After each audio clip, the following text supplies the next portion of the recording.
नमस्कार दोस्तों, स्वागत है आप सभी का मेरे YouTube चैनल आर के भक्ति ज्ञान में। भक्तों, मैं आज आपको बृहस्पतिवार की व्रत कथा सुनाऊंगा, जिस कथा को करने से और सुनने मात्र से हमें मनवांछित फल की प्राप्ति होती है, विष्णु भगवान की हमें असीम कृपा प्राप्त होती है। तो आइए हम अपनी कथा को प्रारंभ करते हैं। जो भक्त हमारे चैनल पर नए आए हैं, वो हमारी वीडियो नए देख रहे हैं, वो हमारे चैनल को सब्सक्राइब कर लें, वीडियो को लाइक करें और कमेंट में ओम नमो भगवते वासुदेवाय अवश्य लिखें। तो आइए हम अपनी कथा को प्रारंभ करते हैं।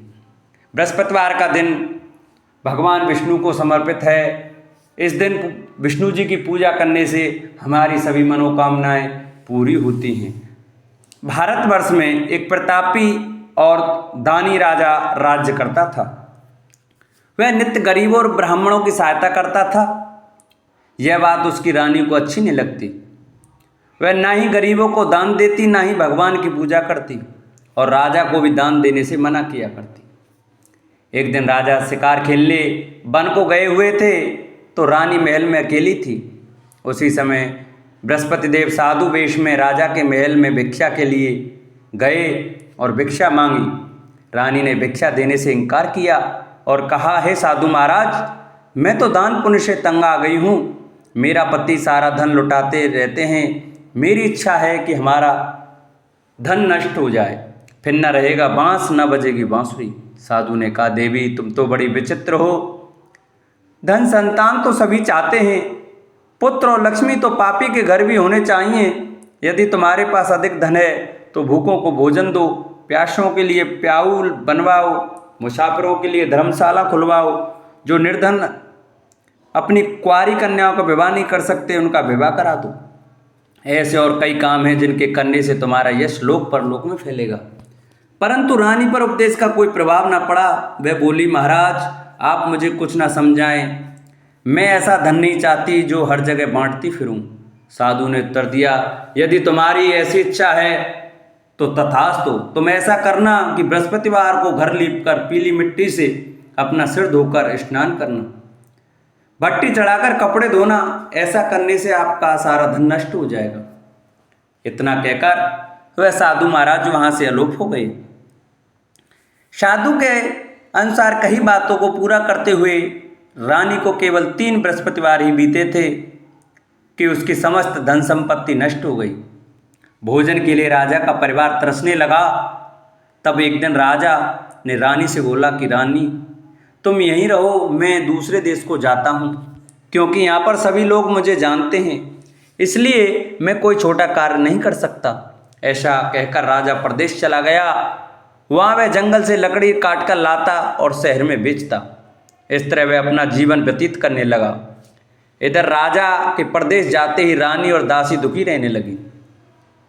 एक बार जब रानी और दासी को 7 दिन तक बिना भोजन के रहना पड़ा, तो रानी ने अपनी दासी से कहा, हे दासी, पास ही के नगर में मेरी बहन रहती है, वह बड़ी धनवान है, तू उसके पास जा और कुछ ले आ, ताकि थोड़ी बहुत गुजर बसर हो जाए। दासी रानी की बहन के पास गई। उस दिन गुरुवार था और रानी की बहन उस समय बृहस्पतिवार की व्रत कथा सुन रही थी। दासी ने रानी की बहन को अपनी रानी का संदेश दिया, लेकिन रानी की बड़ी बहन ने कोई उत्तर नहीं दिया। जब दासी को रानी की बहन से कोई उत्तर नहीं मिला तो वह बहुत दुखी हुई और उसे क्रोध भी आया। दासी ने वापस आकर रानी को सारी बात बता दी। सुनकर रानी ने अपने भाग्य को कोसा।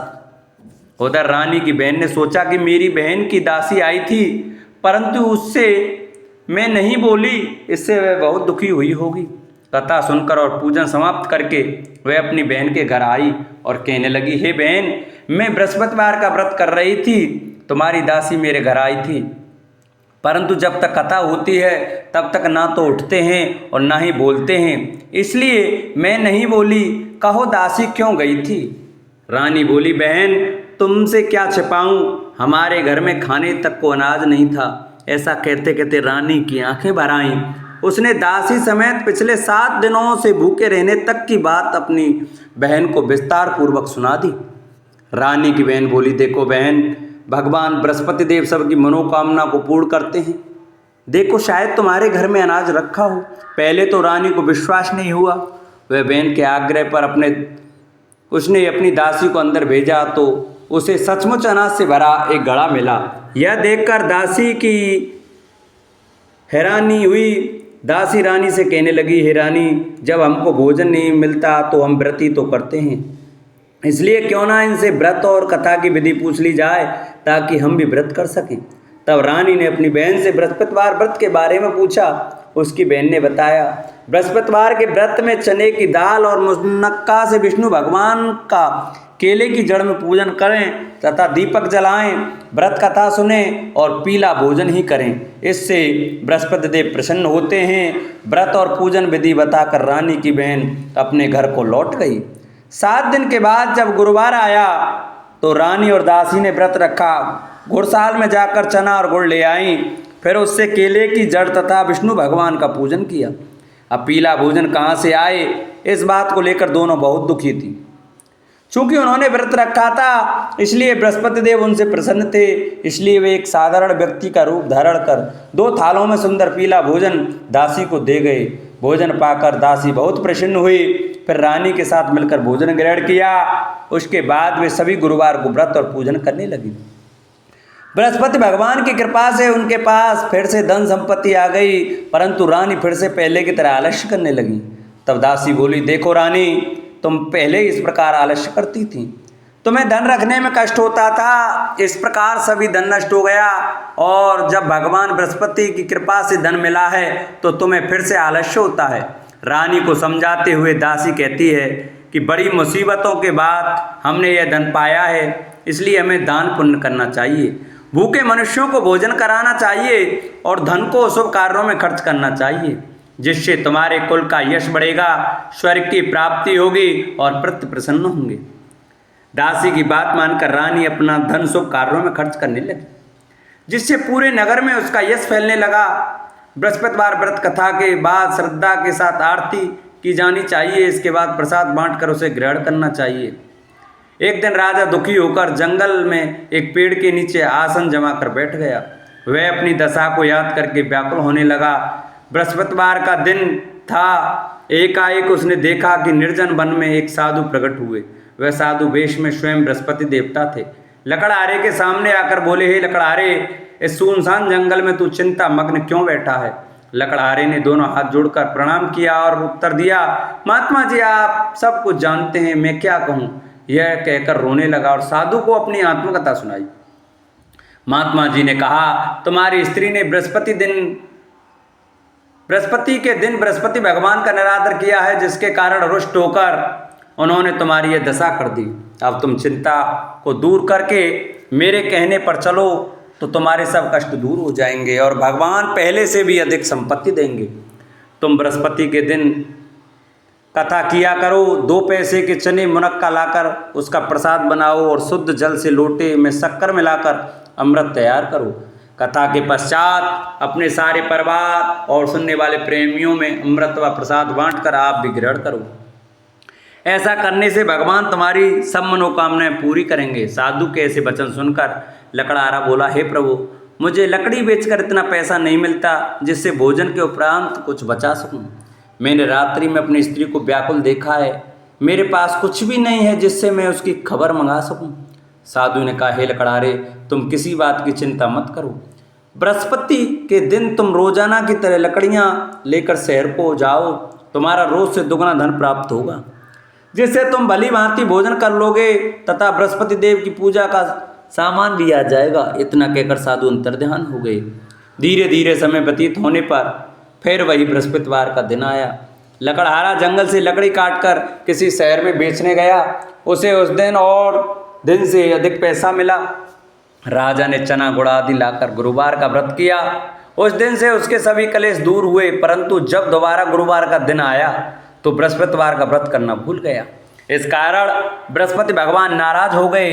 उस दिन उस नगर के राजा ने विशाल यज्ञ का आयोजन किया था तथा शहर में यह घोषणा करा दी कि कोई भी मनुष्य अपने घर में भोजन ना बनावे, ना आग जलावे, समस्त जनता मेरे यहाँ भोजन करने आवे। इस आज्ञा को जो ना मानेगा उसे फांसी की सजा दी जाएगी। इसी तरह की घोषणा संपूर्ण नगर में करवा दी गई। राजा की आज्ञा अनुसार शहर के सभी लोग भोजन करने आए, लेकिन लकड़हारा कुछ देर से पहुंचा, इसलिए राजा उसको अपने साथ घर ले गए और ले जाकर भोजन करा ही रहे थे तो रानी की दृष्टि उस खूंटी पर पड़ी जिस पर उसका हार लटका हुआ था। वह वहां पर दिखाई नहीं दिया। रानी ने निश्चय किया कि मेरा हार इस मनुष्य ने चुरा लिया है। उसी समय सिपाहियों को बुलाकर उसको कारागार में डलवा दिया। जब लकड़हारा कारागार में पड़ गया और बहुत दुखी होकर विचार करने लगा कि न जाने कौन से पूर्व जन्म के कर्म से मुझे यह दुख प्राप्त हुआ है, और उसी साधु को याद करने लगा जो कि जंगल में मिला था। उसी समय तत्काल बृहस्पति देव साधु के रूप में प्रकट हुए और उसकी दशा को देखकर कहने लगे, अरे मूर्ख, तूने बृहस्पति देव की कथा नहीं सुनी करी, इस कारण तुझे दुख प्राप्त हुआ है। अब चिंता मत कर, बृहस्पतिवार के दिन कारागार के दरवाजे पर 4 पैसे पड़े मिलेंगे, उनसे तू बृहस्पति देव की पूजा करना, तेरे सभी कष्ट दूर हो जाएंगे। बृहस्पति के दिन उसे 4 पैसे मिले। लकड़हारे ने कहा, कहीं उसी रात्रि को बृहस्पति देव ने उस नगर के राजा को स्वप्न में कहा, हे राजा, तुमने जिस आदमी को कारागार में बंद कर दिया है वह निर्दोष है, वह राजा है, उसे छोड़ देना। रानी का हार उसी कुंटी पर लटका है, अगर तू ऐसा नहीं करेगा तो मैं तेरे राज्य को नष्ट कर दूंगा। इस तरह रात्रि के स्वप्न को देखकर राजा प्रातःकाल उठा और खूंटी पर हार देकर लकड़हारे को बुलाकर क्षमा मांगी तथा लकड़हारे को योग्य सुंदर वस्त्र आभूषण देकर विदा कर दिया। बृहस्पति देव की आज्ञा अनुसार लकड़हारा अपने नगर को चल दिया। राजा जब अपने नगर के निकट पहुंचा तो उसे बड़ा आश्चर्य हुआ। नगर में पहले से अधिक बाग, तालाब, कुएं तथा धर्मशाला, मंदिर आदि बन गए हैं। राजा ने पूछा, यह किसका बाग और धर्मशाला है? तब नगर के सब लोग कहने लगे, ये सब रानी और बांदी के हैं। तो राजा को आश्चर्य हुआ और गुस्सा भी आया। जब रानी ने यह खबर सुनी कि राजा आ रहे हैं तो उन्होंने बांदी से कहा कि दासी, देख, राजा हमको कितनी बुरी हालत में छोड़ के गए थे, हमारी ऐसी हालत देखकर वह लौट ना जाएं, इसलिए तू दरवाजे पर खड़ी हो जा। आज्ञा अनुसार दासी दरवाजे पर खड़ी हो गई। राजा आए तो उन्हें अपने साथ लेवा लाई। तब राजा ने क्रोध करके अपनी रानी से पूछा कि यह धन तुमने कैसे प्राप्त किया? तब उन्होंने कहा, हमें यह सब धन बृहस्पति देव के इस व्रत के प्रभाव से प्राप्त हुआ है। राजा ने निश्चय किया कि 7 रोज बाद तो सभी बृहस्पति देव का पूजन करते हैं, परंतु मैं प्रतिदिन दिन में 3 बार कहानी तथा रोज व्रत किया करूँगा। अब हर समय राजा के दुपट्टे में चने की दाल बंधी रहती तथा दिन में 3 बार कहानी कहता। एक रोज राजा ने विचार किया कि चलो अपनी बहन के यहाँ हुआ मैं। इस तरह निश्चय कर राजा घोड़े पर सवार हो अपनी बहन के यहाँ चलने लगा। मार्ग में उसने देखा कि कुछ आदमी एक मुर्दे को लिए जा रहे हैं। उन्हें रोककर राजा ने कहा, अरे भाइयों, मेरी बृहस्पति देव की कथा सुन लो। वे बोले, लो, हमारा तो आदमी मर गया है, इसको अपनी कथा की पड़ी है। परंतु कुछ आदमी बोले, अच्छा कहो, हम तुम्हारी कथा भी सुनेंगे। राजा ने दाल निकाली और जब कथा आदि हुई कि मुर्दा हिलने लग गया, और जब कथा समाप्त हो गई तो राम राम कह के मनुष्य उठकर खड़ा हो गया। आगे मार्ग में उसे एक किसान खेत में हल चलाता मिला। राजा ने उसे देख और उससे बोला, अरे भैया, तुम मेरी बृहस्पतिवार की कथा सुन लो। किसान बोला, जब तक मैं तेरी कथा सुनूंगा तब तक 4 हरैया जोत लूँगा, जा अपनी कथा किसी और को सुनाना। इस तरह राजा आगे चलने लगा। राजा के हटते ही बैल पछाड़ खाकर गिर गए तथा किसान के पेट में बड़ी जोर का दर्द होने लगा। उस समय उसकी माँ रोटी लेकर आई। उसने जब यह देखा तो अपने पुत्र से सब हाल पूछा और बेटे ने सभी हाल कह दिया। तो बुढ़िया दौड़ी दौड़ी उस घुड़सवार के पास गई और उससे बोली कि मैं तेरी कथा सुनूंगी, तू अपनी कथा मेरे खेत पर चलकर ही कहना। राजा ने बुढ़िया के खेत पर जाकर कथा कही, जिसके सुनते ही वे बैल उठ खड़े हुए तथा किसान के पेट का दर्द भी बंद हो गया।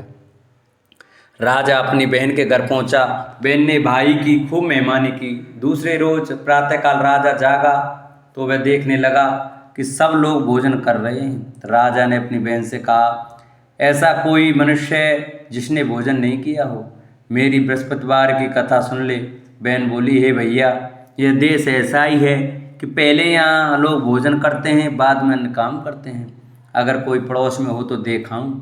वह ऐसा कहकर देखने चली गई, परंतु उसे कोई व्यक्ति नहीं मिला जिसने भोजन ना किया हो। अतः वह एक कुम्हार के घर गई जिसका लड़का बीमार था। उसे मालूम हुआ कि उसके यहाँ 3 रोज से किसी ने भोजन नहीं किया है। रानी ने अपने भाई की कथा सुनने के लिए कुम्हार से कहा। वह तैयार हो गया। राजा ने जाकर बृहस्पतिवार की कथा कही, जिसको सुनकर उसका लड़का ठीक हो गया। अब तो राजा की प्रशंसा होने लगी। एक रोज राजा ने अपनी बहन से कहा कि हे बहन, हम अपने घर को जाएंगे, तुम भी तैयार हो जाओ। राजा की बहन ने अपनी सास से कहा। सास ने कहा, हाँ चली जा, परंतु अपने लड़के को मत ले जाना, क्योंकि तेरे भाई के कोई औलाद नहीं है। बहन ने अपने भैया से कहा, हे भैया, मैं तो चलूंगी, पर कोई बालक नहीं जाएगा। राजा बोला, जब कोई बालक नहीं चलेगा तब तुम भी क्या करोगी। बड़े दुखी मन से राजा अपने नगर को लौट आया। राजा ने अपनी रानी से कहा, वह निर्वंशी है, हमारा मुख देखने का धर्म नहीं है और कुछ भोजन आदि नहीं किया। रानी बोली, हे प्रभु, बृहस्पति देव ने हमें सब कुछ दिया है, वह हमें औलाद अवश्य देंगे। उसी रात को बृहस्पति देव ने राजा से स्वप्न में कहा, हे राजा, उठ, सभी सोच त्याग दे, तेरी रानी गर्भ से है। राजा की यह बात सुनकर बड़ी खुशी हुई। 9वें महीने में उसके गर्भ से एक सुंदर पुत्र पैदा हुआ। तब राजा बोला, हे रानी, स्त्री बिना भोजन के रह सकती है, पर बिना कहे नहीं रह सकती। जब मेरी बहन आवे तुम उनसे कुछ कहना मत। रानी ने सुनकर हाँ कर दिया। जब राजा की बहन ने यह शुभ समाचार सुना तो वह बहुत खुश हुई तथा बधाई लेकर अपने भाई के यहाँ आई। तभी रानी ने कहा, घोड़ा चढ़कर तो नहीं आई, गधा चढ़ी आई। राजा की बहन बोली, भाभी, मैं इस प्रकार न कहती तो तुम्हें औलाद कैसे मिलती। बृहस्पति देव ऐसे ही हैं, जैसी जिनकी मन में कामना है सभी को पूर्ण करते हैं। जो सद्भावना पूर्वक बृहस्पतिवार का व्रत करते हैं एवं कथा पढ़ता अथवा सुनता है, दूसरों को सुनाता है, बृहस्पति भगवान उनकी सभी मनोकामना पूरी करते हैं। भगवान बृहस्पति सदैव रक्षा करते हैं। संसार में जो मनुष्य सद्भावना से भगवान जी का पूजन व्रत सच्चे हृदय से करते हैं तो उनकी सभी मनोकामना पूर्ण करते हैं। जैसी सच्ची भावना से रानी और राजा ने उनकी कथा का गुणगान किया तो उनकी सभी इच्छाएं बृहस्पति देव जी ने पूरी की थीं। इसलिए पूर्ण कथा सुनने के बाद प्रसाद लेकर जाना चाहिए। हृदय से उसका मनन करते हुए जयकारा बोलना चाहिए। बोलो बृहस्पति देव भगवान की जय।